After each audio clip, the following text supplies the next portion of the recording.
Hello guys, आपसे मैं इस चैनल पे इस स्टोरी को एक्सप्लेन करने वाला हूँ। इस स्टोरी का नाम my wife and I dominate the three realms है। तो बिना किसी देरी के इस स्टोरी को एक्सप्लेन करते हैं। इस स्टोरी के स्टार्ट में हमें एक वॉर का सीन दिखाया जाता है। हमें बताते हैं तो डीमंस और इमॉर्टल के बीच में एक वॉर हो रही होती है, जहाँ पे दोनों ही आर्मी एक दूसरे से लड़ते हुए एक दूसरे के ऊपर चिल्ला रही होती है और वहाँ पे बहुत ही ज़्यादा लड़ाई हो रही होती है डीमंस और वहाँ पे इमॉर्टल्स के बीच में। फिर हमें वहाँ पे उस लड़ाई का कारण बता रहे होते हैं। तो वहाँ पे बता रहे होते हैं 8000 साल पहले एक डीमन ने सभी पावरफुल डीमंस की एक आर्मी बनाकर इमॉर्टल वर्ल्ड के ऊपर हमला कर दिया था। और वहाँ पे उन अनगिनत डीमंस की आर्मी के सामने जब इमॉर्टल आर्मी थोड़ी कमज़ोर होने लगी थी, तब वहाँ पे इमॉर्टल्स की तरफ से डीमन से लड़ने के लिए एक इमॉर्टल गॉडेस वहाँ पर आती है, जो कि वहाँ पे इमॉर्टल्स की आर्मी को लीड करती है। फिर हमें वहाँ पे एक गॉडेस को दिखाया जाता है। उसको बताते हुए हमें बता रहे होते हैं इसका नाम एम्प्रेस यही है। उस वॉर में जितने भी इमॉर्टल सोल्जर्स होते हैं, जब वो वहाँ पे एम्प्रेस यही को देखते हैं तो वो सब वहाँ पे उसके नाम के नारे लगाना शुरू कर देते हैं और बोल रहे होते हैं अब हम बच गए, अब ये डीमन हमारे हाथों से नहीं बच पाएंगे। फिर हम वहाँ पे एम्प्रेस यही को देखते हैं, जो कि वहाँ पे अपनी एनर्जी को रिलीज़ करना शुरू कर देती है और एक अटैक को प्रिपेयर कर रही होती है।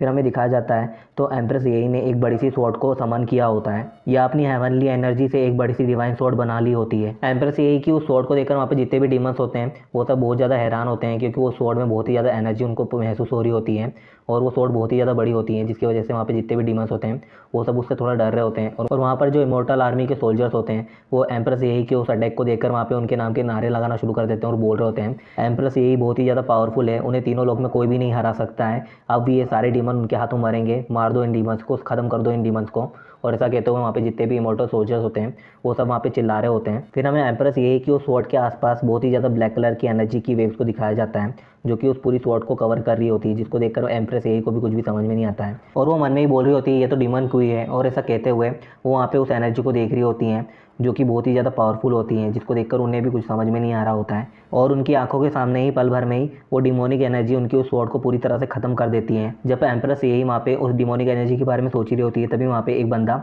उस डिमोनिक एनर्जी से फॉर्म हो जाता है, जो कि एम्प्रेस यही के सामने बैठा होता है, जिसको देखकर एम्प्रेस यही को कुछ भी समझ में नहीं आता है कि आखिर आया कहाँ से। फिर एम्प्रेस यही उस बंदे से उसकी आइडेंटिटी के बारे में गेस करते हुए उससे बोल रही होती है तो तुम ही वो डीमन हो जिसने होली डीमन की सारी पावर को ले लिया है और सभी डीमंस को इकट्ठा करके इमॉर्टल वर्ल्ड के ऊपर हमला किया है। एम्प्रेस यही की बातों को सुनकर वहाँ पे वो बंदा उससे बोल रहा होता है हाँ मैं ही वो डीमन गॉड हूँ। फिर हमें उस बंदे का इंट्रोडक्शन देते हैं तो हमें बताते हैं उस बंदे का नाम पू तांग होंग होता है, जो कि डीमन वर्ल्ड का सुप्रीम डीमन लॉर्ड है। उस बंदे को अपने सामने देखकर वहाँ पे एम्प्रेस यही उसके ऊपर चिल्लाने लग जाती है, उसको बोल रही होती है तो तुम ही वो वजह हो जिसकी वजह से लाखों जाने गई हैं और न जाने इस वॉर के अंदर और कितनी लाखों जाने जाएंगी। तुम इतनी जिंदगियों के साथ क्यों खेल रहे हो, आखिर तुम इस सब से क्या हासिल करना चाहते हो। और ऐसा कहते हैं वहाँ पे एम्प्रेस यही तियांग के ऊपर चिल्ला रही होती है तो वहाँ पे तियांग उससे बोल रहा होता है मुझे इस सब से कुछ भी हासिल नहीं करना है, मैं तो बस बोर हो रहा था। तियांग की बातों को सुनकर वहाँ पे यही बहुत ज़्यादा गुस्सा हो जाती है और बोल रही होती है डीमन हमेशा बुरे होते हैं, डीमन कभी नहीं बदल सकते हैं। और ऐसा कहते हैं वहाँ पे एम्प्रेस यही बहुत सारी डिवाइन स्वॉर्ड्स को समन कर लेती है, जिसको देखकर वहाँ पे जितने भी इमॉर्टल्स की आर्मी होती है वो चिल्लाने लग जाते हैं कि एम्प्रेस यही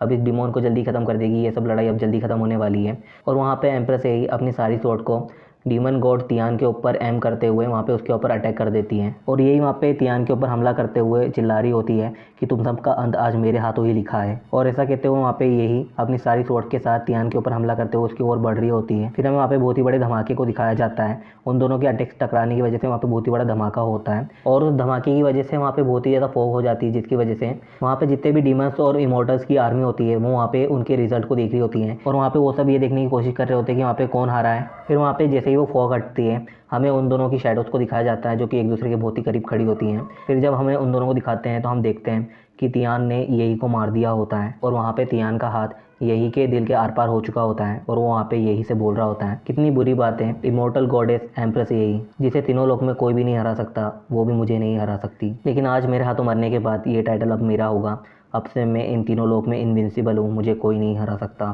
तियान से हारने की वजह से वहाँ पे यही को बहुत ज़्यादा गुस्सा आ रहा होता है और वहाँ पे वो तियान के ऊपर चिल्लाते हुए उससे बोल रही होती है तुम डीमन मैं तुमसे नफरत करती हूँ और मेरी ये नफरत कभी भी नहीं मिटेगी। और ऐसा कहते हैं वहाँ पे यही खुद के शरीर को डिस्ट्रॉय करना शुरू कर देती है और उसका पूरा शरीर छोटे छोटे टुकड़ों में बिखर रहा होता है और वहाँ पे मरते मरते यही तियान से बोल रही होती है मैं तुम्हें कभी भी नहीं भूलूंगी, तुम भी मुझे कभी नहीं भूलना, हम दोबारा ज़रूर मिलेंगे, भले ही फिर इसमें 10 साल लगे या 10,000 साल, मैं तुमसे बदला लेने के लिए ज़रूर लौटूंगी। और ऐसा कहते हुए वहाँ पे एम्प्रेस यही पूरी तरह से टुकड़ों में बिखर कर अपने पूरे शरीर को डिस्ट्रॉय कर देती है और वहाँ पे वो मर जाती है। फिर हमें 8000 साल बाद का सीन दिखाया जाता है, हमें एक माउंटेन को दिखाते हैं जहाँ पे हमें तियान को दिखाया जाता है, जो कि वहाँ पे बैठा होता है और बोल रहा होता है लगभग 10,000 साल हो चुके हैं मुझे, 10,000 सालों से मैं इन तीनों लोक में इनविंसिबल हूँ, कोई भी मुझे आज तक हरा नहीं पाया और ना ही कोई मुझसे लड़ने की हिम्मत रखता है। फिर हम वहाँ पे जब तियान को देखते हैं तो वो मन में सोच रहा होता है, मुझे 10,000 साल हो गए हैं, 10,000 सालों से मैं अकेला हूँ। जब मैं इस अनजान दुनिया में अर्थ से आया था तभी मैं अकेला था, मेरे पास कोई फैमिली नहीं थी, मेरे पास कोई रिलेटिव नहीं थे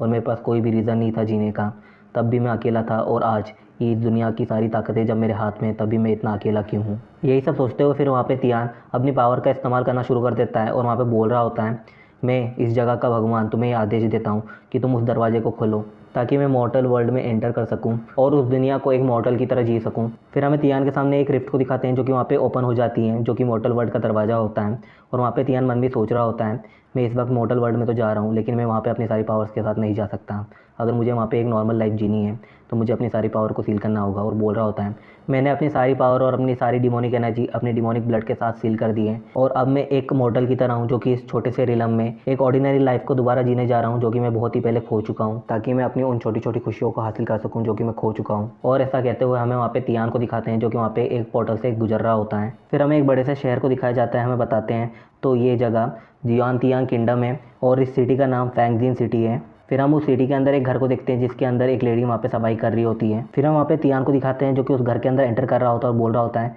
मेरी वाइफ में आ गया, आज का दिन मेरा बहुत ही अच्छा गया, आज मैंने बहुत ही ज़्यादा पैसे कमाए हैं और अब हमें हमारे इस महीने के खर्चे के बारे में ज़रा भी फिक्र करने की कोई ज़रूरत नहीं है। और ऐसा कहते हुए तियान वहाँ पे उसकी वाइफ को बुलाते हुए उसके घर में एंटर कर रहा होता है। तियान की बातों सुनकर उसकी वाइफ जो वहाँ पे सफाई कर रही होती है वो वहाँ पे हस्बैंड कहते हुए उसको देखने लग जाती है। यहाँ पर जो तियान की वाइफ होती है उसका चेहरा बिल्कुल एम्प्रेस यही की तरह होता है, जो कि वहाँ पे तियान को देखने के बाद तुरंत ही अपना काम छोड़कर तियान के पास में आ जाती है, उसको किस करने लग जाती है। अपनी वाइफ के इस तरह के सडन अप्रोच से वहाँ पे तियान को कुछ भी समझ में नहीं आता है, लेकिन फिर तियान वहाँ पे अपनी वाइफ को बहुत ही प्यार से देख रहा होता है